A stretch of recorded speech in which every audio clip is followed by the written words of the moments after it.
नमस्कार, मैं हूं दीपाली राणा। आप देख रहे हैं कल का बाजार। और आज के सेशन की बात करें तो बाजार में आज तेजी का रंग दिखा। निफ्टी 331 पॉइंट चढ़कर 14,838 पर बंद हुआ। सेंसेक्स भी 1127 अंकों की बढ़त के साथ 50,134 के स्तर पर क्लोज हुआ। साथ ही निफ्टी बैंक में 565 अंकों की तेजी दर्ज की गई। आज के सेशन में metal, cement, mid cap IT, mining और बैंकिंग शेयरों में अच्छी तेजी देखने को मिल रही थी, जबकि रियल्टी स्टॉक्स पे थोड़ा दबाव था। आज के शो में हमारे साथ आज के मेहमान हिम सिक्योरिटी से आस्था जैन मौजूद हैं। क्विकली उनसे कल के सेशन के लिए एक आउटलुक ले लेते हैं और साथ ही जो आपके तमाम सवाल हैं उन पर भी लेते हैं इनसे राय। आस्था, नमस्कार, स्वागत है आपका। सबसे पहले तो आपका क्विक कमेंट कल के सेशन के हिसाब से। मार्च की सीरीज काफी उथल पुथल भरी सीरीज थी, लेकिन अप्रैल सीरीज की शुरुआत एक अच्छे नोट पर हुई है। आज भी वो स्ट्रेंथ दिखी मार्केट में। आप बताइए कल के लिए आउटलुक क्या है लेवल्स के हिसाब से? Good evening. तरह से हमने निफ्टी में बहुत तेजी यहाँ पे देखी है और इनफैक्ट जो चांसेस फॉर्मेशन हुई है बढ़ना यहाँ पे जो संकेत दे रहे हैं शॉर्ट टर्म में मेरे हिसाब से थोड़ी आगे जाती हुई करनी चाहिए। और फिर निफ्टी के लेवल्स हमें मिल सकते हैं, वो तकरीबन 15,000 हमें देखने को मिल सकते हैं। तो मेरे हिसाब से अभी भी लॉन्ग पोजिशन करके ही ट्रेड करना चाहिए। तो खरीदारी की पोजीशंस है निफ्टी पर, तो होल्ड करने की सलाह है आस्था की ओर से। आप बने रहिए अपनी तेजी की पोजीशंस में। यही आस्था का सजेशन है। आज आप देखिए 333 340 अंकों की तेजी हमने निफ्टी में बनते हुए देखी। लेकिन चलिए, मिलन भाटी अब हमारे साथ पहले कॉलर राजकोट गुजरात से, उनसे बातचीत करते हैं। भाटी साहब नमस्कार, बताइए क्या सवाल है आपका, कौन सा स्टॉक है आपके पास? फोन लाइन डिस्कनेक्ट हो गई इनके, लेकिन जो डिटेल्स इन्होंने बताई थी उसके हिसाब से सवाल लेते हैं। फ्यूचर रिटेल 420 शेयर्स इन्होंने खरीदे हुए हैं। ऑलमोस्ट 70 रुपीज की इनकी बाइंग है। जानना चाहते हैं आस्था क्या करे। 44 पर हो रहा है ट्रेड, तो नुकसान है काफी। क्या सजेशन अब? बेसिकली फ्यूचर रिटेल की यहाँ पे बात करें तो सबसे जो चार्ट का स्ट्रक्चर यहाँ पे बना हुआ है काफी ज्यादा वीक है यहाँ पे। और उसी वजह से मैं कि एक बार एग्जिट करता हूँ, लेकिन अगर लॉन्ग टर्म रखते हैं तो ही हो सकता है, क्योंकि अभी मुझे नहीं लगता कि आगे होंगे और ये स्टॉक में आएगी। तो एग्जिट करने की सलाह रहेगी व्यू है, और लॉन्ग टर्म व्यू है स्टॉप लॉस के साथ होल्ड करें। और स्टॉप लॉस तकरीबन रहेगा 32 आसपास का। 32 की स्टॉप लॉस के साथ होल्ड करने की सलाह रहेगी लॉन्ग की कोशिश करेंगे दोबारा, क्योंकि आपकी ऑडियो क्लियर नहीं आ रही है। तो जो आप जवाब दे रही हैं वो ठीक से सुनाई नहीं दे रहा है। हालांकि जो राय आपने फ्यूचर रिटेल पे दी उससे एक चीज तो क्लियर है। आप यही कहना चाह रही हैं कि इस स्टॉक से एग्जिट कर लीजिए, क्योंकि पेन यहाँ पर देखने को मिल रहा है जो कि और एक्सटेंड हो सकता है। तो जो बची कुची पूंजी है वो आपकी और नुकसान में ना जाए, उससे बेहतर है कि इससे एग्जिट करके किसी बेहतर स्टॉक में एंट्री लीजिए जो कि आपके इस नुकसान की भरपाई कर सके। कहाँ आप एंट्री ले सकते हैं ये आस्था से हम राय लेंगे। लेकिन आप देखिए फ्यूचर रिटेल लोअर सर्किट पर बंद हुआ आज भी 5% नीचे 4485 के लेवल्स पर, और 69 के आसपास की इनकी बाइंग। तो नुकसान है काफी, लेकिन उस हिसाब से स्ट्रैटेजी बना सकते हैं। अगले कॉलर से बातचीत करते हैं। राहुल गुप्ता है जयपुर से। राहुल नमस्कार, बताइए क्या सवाल है आपका? मैम, मेरे पास टीसीएस के 50 शेयर हैं। 3050 पे मैंने लिया हुआ है। तो मैं इसके बारे में जानना चाहता था कि और आपका टाइम होराइजन क्या है, कितने समय रुकना? I am okay with 6 months और a year, I am fine with that. Okay, तो आप एक साल भी रख सकते हैं। 50 शेयर्स है, 3050 की बाइंग है। और आईटी स्टॉक्स में तो काफी शानदार मूव था। आज टीसीएस भी इस तेजी में पार्टिसिपेट कर रहा था। और अब तो अर्निंग सीजन की वजह से भी आईटी स्टॉक्स फोकस में रहेंगे, क्योंकि 14 अप्रैल से इन्फोसिस के नंबर्स की शुरुआत हो जाएगी और फॉलोड बाय टीसीएस विप्रो। बताइए आशा, टीसीएस में क्या करना है? मुनाफे में है पोजीशन, 6 महीने साल भर रख भी सकते हैं। होल्ड करें या कोई और व्यू? बिल्कुल टीसीएस की बात करें तो प्लीज इसे होल्ड ही यहाँ पे करना चाहिए, क्योंकि लॉन्ग टर्म में भी इस काउंटर काफी ज्यादा स्ट्रॉन्ग लगता है। और इनफैक्ट आज भी देखा जाए तो बढ़िया तेजी इस काउंटर पे आई थी। तो होल्ड करने की सलाह रहेगी 3050 के स्टॉप के साथ। आगे जाते हुए इनके ओल्ड हाई से 3300 तक के लेवल्स भी हमें वापस से देखने को मिल सकते हैं। सो बिल्कुल बने रहने की सलाह रहेगी। ठीक है, तो होल्ड करने की ही सलाह है। बने रहिए स्टॉक में। 3240 3340 ये आस्था के टारगेट से रखिए स्टॉक को। हरीश पवार हैं हमारे साथ विजयपुर गुना से। हरीश जी नमस्कार, बताइए क्या सवाल है आपका? मेरे पास बर्गर प्रिंट है मैडम, 750 के 20 शेयर है। उसमें क्या करना चाहिए? अभी होल्ड करना चाहिए या उसको आगे सेल करना चाहिए?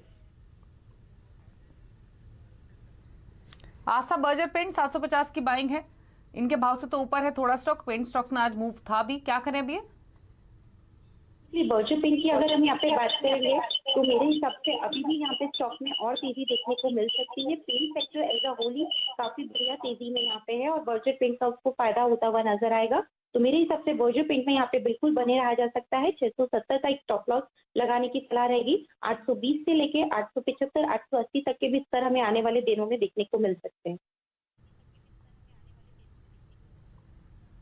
ठीक है, अगले कॉलर से बातचीत करते हैं। मनमोहन भारद्वाज है हमारे साथ दिल्ली से। मनमोहन जी नमस्कार, बताइए क्या सवाल है आपका?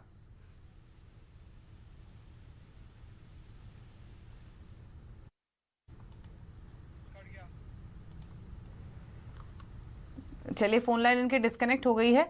सवाल है इनका डिक्सन टेक्नोलॉजी पर आस्था, और इनका जो खरीदारी का भाव है वो 4200 का है, और ये जानना चाहते हैं कि क्या करें, क्योंकि इनका जो स्टॉक है वो फिलहाल वो 3600 पर कारोबार कर रहा है। अब 4600 की इनकी बाइंग है, तो आस्था मैं तो ये, या तो इन्होंने एग्जैक्टली टॉप पर खरीदा है ये स्टॉक, या फिर ये स्प्लिट होने से पहले की इनकी बाइंग है, तो वो इनसे बातचीत करके ही उस चीज़ की क्लैरिटी मिलती। लेकिन फिर भी इनको करना क्या चाहिए फिलहाल 4200 की बाइंग के हिसाब से? बेसिकली दीपाली, जिस तरह से डिक्सन टेक्नोलॉजीज का अगर फंडामेंटल्स में यहाँ पे देखा जाए तो काफी ज्यादा बढ़िया लगता है फंडामेंटली मुझे। तो मेरे हिसाब से डिक्सन टेक्नोलॉजीज में यहाँ बिल्कुल बने रहना चाहिए। कोई दिक्कत नहीं है। वापस से अगर 4400 तक इनके खरीदारी के लेवल है वो हमें देखने को मिल सकते हैं, चाहे से वो स्प्लिट के बाद भी लिए हों या उससे पहले भी लिए हों। मेरे हिसाब से कोई दिक्कत नहीं है, बिल्कुल बने रहिए डिक्सन टेक्नोलॉजी में। 3300 का स्टॉप लॉस लगा लीजिए और वापस से 4280 4300 तक के लेवल्स तो एटलीस्ट नियर टर्म में हमें देखने को मिल सकते हैं, तो बने रहने की सलाह है। होल्ड करने की सलाह है, बने रहिए डिक्सन टेक में, यही सजेशन है। ओम प्रकाश चौहान है हमारे साथ नांगल पंजाब से। चौहान जी नमस्कार, बताइए कौन सा स्टॉक है आपके पास, क्या जानना चाहते हैं? सवाल इनका आरबीएल बैंक पर है आस्था। 200 शेयर्स 225 का एवरेज बाइंग प्राइस है, और 600 शेयर्स इनके पास वेदांता के हैं जो कि एक डीलिस्टिंग कैंडिडेट भी है। तो दोनों स्टॉक्स पर अपना रिकमेंडेशन दीजिए। वेदांता में इनकी बाइंग 178 की है, तो मुनाफे में है इनकी पोजीशन। आरबीएल बैंक इनके भाव से थोड़ा नीचे है।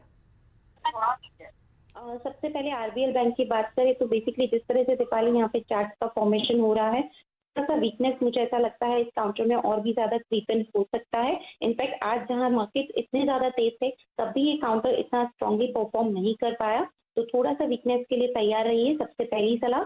दूसरी सलाह है कि एक स्टॉप लॉस जरूर रख लीजिए, तो 197 के आसपास का स्टॉप लॉस मैं सजेस्ट करूंगी। जो चार्ट को हमें यहाँ स्ट्रक्चर देखने के बाद लग रहा है, तो 197 के स्टॉप लॉस के साथ 250 के लक्ष्य के लिए ये यहाँ पे बिल्कुल कंटिन्यू कर सकते हैं, बट यहाँ पे थोड़ी वीकनेस आ सकती है आने वाले दिनों में।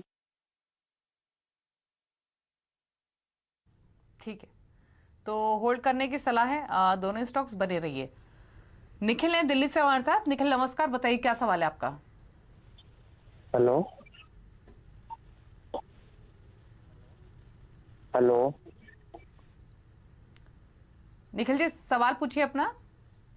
मैम, मेरे पास 98 के प्राइस पर आईओसी के 500 शेयर है।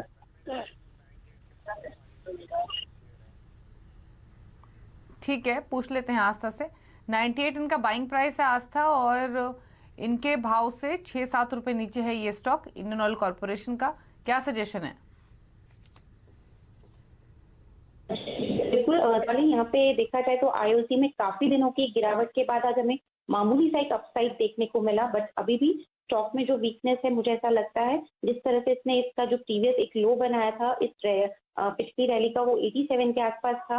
वहां के लो को भी एक्चुअली इसने एक तरह से अभी तक तोड़ा नहीं है, बट मेरे हिसाब से अभी ये एक होल्ड कर सकते हैं, तो बिल्कुल होल्ड करिए। 83 का एक स्टॉप लॉस लगा लीजिए और अपनी पोजीशंस में बने रहिए। आगे जाते हुए वापस से अगर तेजी की तरफ इसने रुख किया तो 105 तक के स्तर हमें देखने को मिल सकते हैं आईओसी में।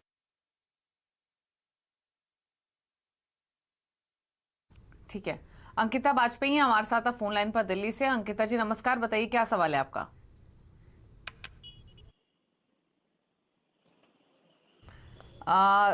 आस्था इनके पास हैथवे केबल के शेयर्स हैं 750 शेयर्स, और जो इनकी खरीदारी का भाव है वो 33 रुपये 86 पैसे का है।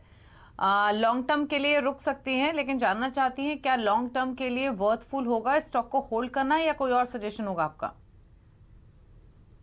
बेसिकली क्योंकि पूछा गया है लॉन्ग टर्म के लिए वर्थ होगा, तो जिस तरह से यहाँ पे चार्ट्स का फॉर्मेशन है दीपाली, मुझे नहीं लगता कि अभी बहुत ज्यादा तेजी यहाँ पे वापस आएगी। तो अगर ये बेसिकली अगर एग्जिट करके लॉस बुक कर सकती हैं तो पहली राय तो ये रहेगी कि एग्जिट करें, क्योंकि चार्ट का स्ट्रक्चर अभी भी यहाँ पे वीक ही लग रहा है। और अगर लॉस बुक नहीं करना चाहती और थोड़ा और इंतजार करना चाहती हैं तो एक स्टॉप लॉस के साथ पोजीशंस को कंटिन्यू करें, 22 का एक स्टॉप लॉस लगा लें, और जो टारगेट्स आएंगे वो बेसिकली इनकी कॉस्ट प्राइस के आएंगे अगर स्टॉक ने वापस एक रिवर्स ट्रेंड यहाँ पे लिया। बट मेरे हिसाब से एग्जिट करने में ही ज्यादा समझदारी रहेगी, तो एग्जिट करने की सलाह रहेगी यहाँ पर। तो वैसे तो एग्जिट करने का ही सजेशन है, अगर थोड़ा समय देना चाहती हैं तो 22 रुपए के स्टॉप लॉस के साथ होल्ड कर सकती हैं। नितिन महेश्वरी हैं सूरत से फोन लाइन पर। नितिन जी गुड इवनिंग, बताइए क्या कौन सा स्टॉक है? मेरे पास इंजीनियर्स इंडिया के 500 शेयर है 93.50 के। ओके 76-77 के आसपास ये ट्रेड हो रहा है, तो आपके भाव से नीचे है 16-17 रुपए। सरकारी स्पेस की कंपनी, पूछ लेते हैं आस्था का क्या व्यू रहेगा। आस्था, होल्ड करना है ये स्टॉक या कोई और सजेशन होगा, क्योंकि काफी नीचे इनके भाव से? तो जी बिल्कुल दीपाली, नीचे काफी है भाव से, लेकिन जिस तरह से इंजीनियर्स इंडिया में आज के दिन में हमने यहाँ पे तेजी देखी है, तो काफी बढ़िया तेजी इसके साथ ये क्लोज हुआ है, और इसी वजह से एक ऑप्टिमिज्म आता है कि यहाँ पे बने रहना चाहिए। भाव से नीचे है बट स्टिल 70 के एक स्टॉप लॉस के साथ मैंने सलाह दूंगी कि बने रहें। 85-88 के पहले यहाँ पे टारगेट हमें देखने को मिल सकते हैं।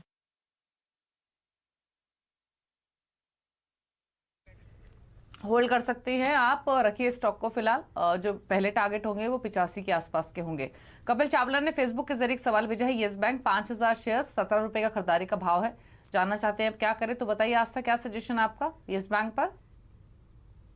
बेसिकली येस बैंक की बात करें तो इनकी 17 रुपए के आसपास की खरीदारी है, और आज जिस तरह से यहाँ पे बहुत ही बढ़िया तेजी आई है, और इनफैक्ट पिछले 5-6 दिनों की कैंडल का जो हाई था उससे भी ऊपर यहाँ पे क्लोज देने में कामयाब हुआ है येस बैंक, और 16 रुपए 40 पैसे के आसपास का क्लोज है, तो भाव खरीदारी के आसपास के ही हैं। बिल्कुल यहाँ पे बने रहे, एक स्टॉप लॉस लगा ले 13.5-14 रुपए के आसपास का एक स्टॉप लॉस लगा के पोजिशन में बने रहे। जो ऊपर में टारगेट हमें यहाँ पे देखने को मिल सकते हैं, मेरे हिसाब से आगे जाते हुए येस बैंक हमें वापस से 18 से 20 तक के स्तर दिखा सकता है, तो बिल्कुल बने रहने की सलाह रहेगी 14 के स्टॉप लॉस के साथ। होल्ड करने की सलाह है येस बैंक, बने रहिए, 14 रुपए का एक स्टॉप लॉस रखिए। निकुंज शर्मा है फोन लाइन पर दिल्ली से। निकुंज जी नमस्कार।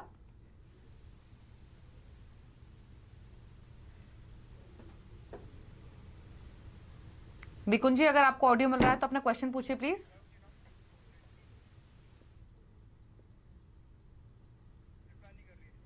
चलिए, इनसे बातचीत नहीं हो पा रही है, लेकिन जो डिटेल्स इन्होंने शेयर किया आस्था, उसके हिसाब से 2 स्टॉक्स इनके पास। केएसबी पंप्स 440 का परचेजिंग प्राइस है, दूसरा शेयर है जेके लक्ष्मी सीमेंट का, यहाँ पर 362 का बाइंग प्राइस है। केएसबी पंप्स में शानदार मुनाफा इनको, क्योंकि 731 पर स्टॉक हुआ है क्लोज, और दूसरा जेके लक्ष्मी सीमेंट, यहाँ भी इनकी मुनाफे की पोजीशन है। प्रॉफिट्स लेने हैं या पर होल्ड करना है?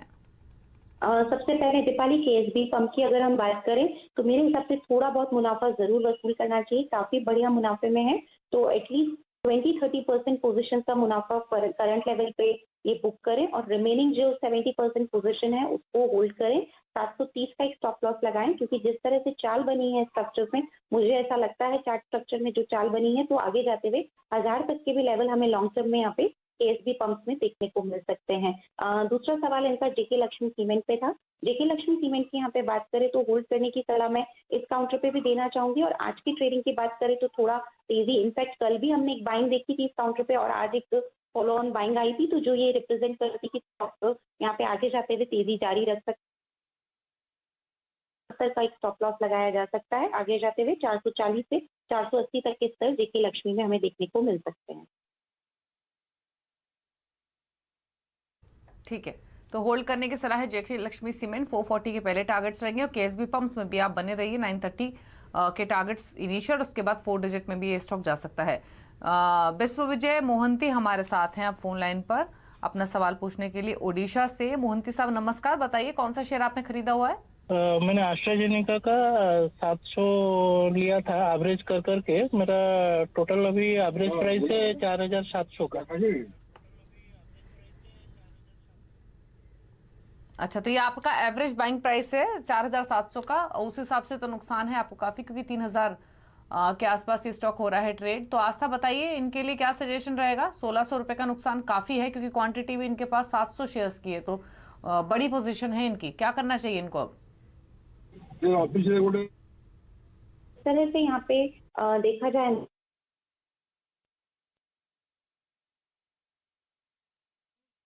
बन रहे हैं हायर लोज जिसे हम कहते हैं।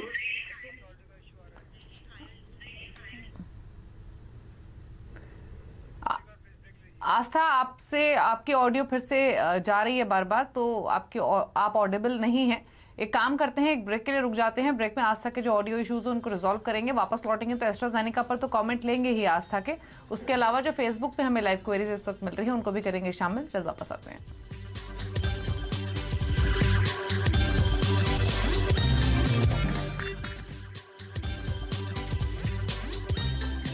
आप देख रहे हैं कल का बाजार। आस्था जैन हमारे साथ बनी हुई हैं, उनसे हम आपकी क्वेरीज तो शामिल कर ही रहे हैं। क्विकली एक कमोडिटी मार्केट का अपडेट आपको दे देते हैं। सिल्वर के प्राइसेस में एकाएक वीकनेस देखने को मिली है और लगभग 2% का फॉल, और प्राइसेस 63,000 के आसपास अभी सिल्वर के ट्रेड हो रहे हैं। तो सिल्वर में इनफैक्ट काफी वीकनेस इस वक्त देखने को मिली है। गोल्ड हालांकि आप देखेंगे तो वो फ्लैट ही ट्रेड कर रहा है, लेकिन सिल्वर में एकाएक फॉल आया है। आस्था के पास वापस चलते हैं और बात कर लेते हैं एस्ट्राजेनेका फार्मा की। आस्था बताइए, इस स्टॉक पर आप कमेंट दे रही थी, क्या सजेशन रहेगा इनके लिए 4700 की बाइंग के हिसाब से? बेसिकली एस्ट्राजेनेका फार्मा की बात करें तो चार्ट स्ट्रक्चर अभी भी वीक बना हुआ है दीपाली। मेरे हिसाब से थोड़ा सा इन्हें लंबा यहाँ पे इंतजार करना पड़ेगा। लॉस बुक करने की सलाह नहीं है, बट लॉन्ग टर्म का नजरिया रखते हुए होल्ड करिए 2890 के स्टॉप लॉस के साथ। पलक जैन ने सवाल भेजा है फेसबुक के जरिए। राणे होल्डिंग पर इनका सवाल है। 100 स्टॉक 650 की बाइंग प्राइस है, जानना चाहते हैं अब क्या करें। तो बताइए आस्था, क्या सजेशन है? जी बिल्कुल, यहाँ पे अगर राणे होल्डिंग की हम बात करें तो मेरे हिसाब से जिस तरह से यहाँ पे स्टॉक में एक मोमेंटम आया है, गोइंग फॉरवर्ड थोड़ा सा इन्हें यहाँ पे वेट करना पड़ेगा, क्योंकि आज के सत्र में भी जिस तरह से एक उछाल आके थोड़ा सा नीचे बंद हुआ था, तो स्टॉक को टाइम लगेगा वापस से तेजी में आने के लिए। तो मैं होल्ड करने की सलाह दूंगी। 550 का एक स्टॉप लॉस लगाइए। आगे जाते हुए 700 तक के स्तर हमें देखने को मिल सकते हैं। मनीष चौधरी ने अगला सवाल भेजा है जयपुर से। इन्फोसिस पर इनका सवाल है। 100 स्टॉक्स इन्फोसिस के 1262 इनकी बाइंग है, बताइए आस्था। जी बिल्कुल, इन्फोसिस में यहाँ पे बने रहने की सलाह है, क्योंकि जिस तरह से रिजल्ट्स भी आएंगे मेरे हिसाब से रिजल्ट्स यहाँ पे बेहतरीन रहने चाहिए। 1200 के आसपास की यहाँ पे खरीद है, तो एक स्टॉप लॉस लगा लीजिए। तकरीबन स्टॉप लॉस रहेगा 1300 के आसपास का, जो कि इनकी कॉस्ट प्राइस से ऊपर का स्टॉप लॉस है। ट्रिगर भी हुआ तो प्रॉफिट में रहेंगे। तो 1300 के स्टॉप लॉस के साथ पोजिशन को कंटिन्यू करिए। आगे जाते हुए 1400 से लेके 1500 तक के स्तर हमें देखने को मिल सकते हैं। शेखर गायकवाड़ ने सवाल भेजा है इंडसइंड बैंक पर। 100 स्टॉक्स 968 का बाइंग है, व्यू शॉर्ट टर्म। जी बिल्कुल, इंडसइंड बैंक की अगर हम बात करें और शॉर्ट टर्म का व्यू रखते हैं, तो यहाँ पे मैं एक सलाह दूंगी कि थोड़ा सा अभी यहाँ पे वेट एंड वॉच ही करना पड़ेगा, पेशेंस रखना पड़ेगा, क्योंकि स्टॉक यहाँ पे थोड़ा कंसोलिडेट हो रहा है। तो बने रहें स्टॉक में, लेकिन एक स्टॉप लॉस लगा लें, और स्टॉप लॉस रहेगा तकरीबन 900 के आसपास का। 900 के स्टॉप लॉस के साथ इंडसइंड बैंक में खरीद कंटिन्यू करने की सलाह है। आगे जाते हुए 1000 से लेके 1020 तक के लेवल्स हमें देखने को मिल सकते हैं। सीमादीप ने सवाल भेजा है, और सवाल है इनका जिंदल 100 पर। इन्होंने 200 शेयर्स जिंदल 100 के खरीदे हुए हैं, और खरीदारी का जो भाव है आस्था वो 80 रुपए का है। बताइए क्या सजेशन है इनके लिए?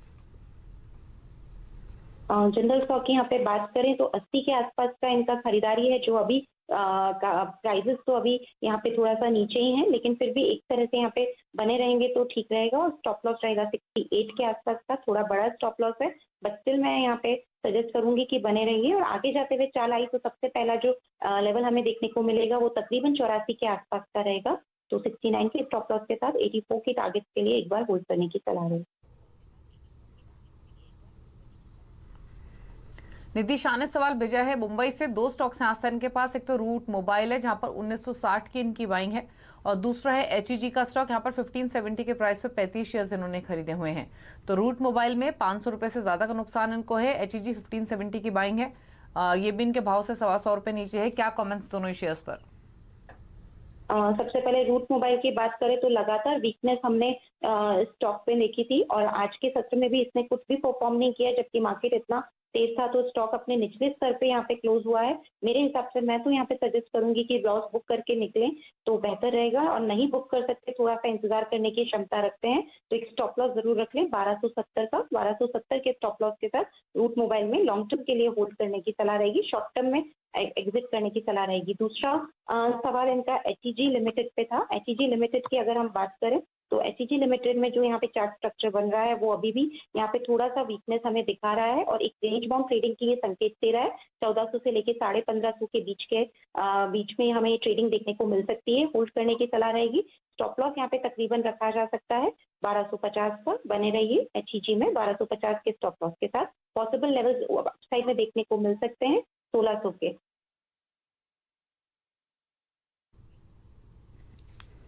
ठीक है, तो सजेशन आपके लिए होल्ड करने का है HEG में, और रूट मोबाइल से एग्जिट लें तो बेहतर रहेगा। चलिए बात करते हैं CNBC से आवाज और नेशनल स्टॉक एक्सचेंज के स्पेशल कैंपेन इन्फॉर्म्ड इन्वेस्टर के बारे में, जिसका मकसद है निवेशकों के बीच में जागरूकता को बढ़ावा देना और निवेश से जुड़ी हर छोटी बड़ी बात उनको बताना। जब हम अपने बच्चे का रिपोर्ट कार्ड चेक करते हैं तो उसको ठीक से देखने के बाद ही सिग्नेचर करते हैं, इसीलिए जब आपको अपने इन्वेस्टमेंट रिलेटेड डॉक्यूमेंट्स मिले तो उसको अच्छे से रीड कीजिए, वेल रीड करने के बाद ही उन पर सिग्नेचर कीजिए ताकि आपसे कोई भी चूक ना हो। तो अफसोस करने से बेहतर होगा कि आप सुरक्षित रहें अपने इन्वेस्टमेंट रिलेटेड चीज़ों से, और इसीलिए कोई भी डॉक्यूमेंट आप साइन करें तो उसको पहले ठीक से पढ़िए। आस्था, आपके कोई कमेंट्स इस पर? जी बिल्कुल दीपाली, मैं इस बात से सहमत रखती हूँ कि बिना पढ़े कोई भी चीज पे यहाँ पे हस्ताक्षर नहीं करने चाहिए, क्योंकि इसका बड़ा खामियाजा भी हमें आगे जाते हुए भुगतना पड़ सकता है। तो देख पढ़ के ही यहाँ पे हस्ताक्षर करें ताकि इसका कोई यहाँ पे गलत फायदा ना उठाए और हम यहाँ पे सुरक्षित रहें। शुक्रिया आस्था आपका शो का हिस्सा बनने के लिए। कोई क्लोजिंग कमेंट्स आपकी ओर से? खाली आज जो भी स्टॉक्स हमने यहाँ पे डिस्कस किए मेरी कोई पर्सनल होल्डिंग में नहीं है, बट हमारे PMS की होल्डिंग में हो सकते हैं। धन्यवाद। शुक्रिया। तो चलिए इसी के साथ कल का बाजार में इतना ही। नई खबरों पर लगातार अपडेट के लिए CNBC आवाज से जुड़े रहिए, ट्विटर, फेसबुक और यूट्यूब के जरिए। नमस्कार।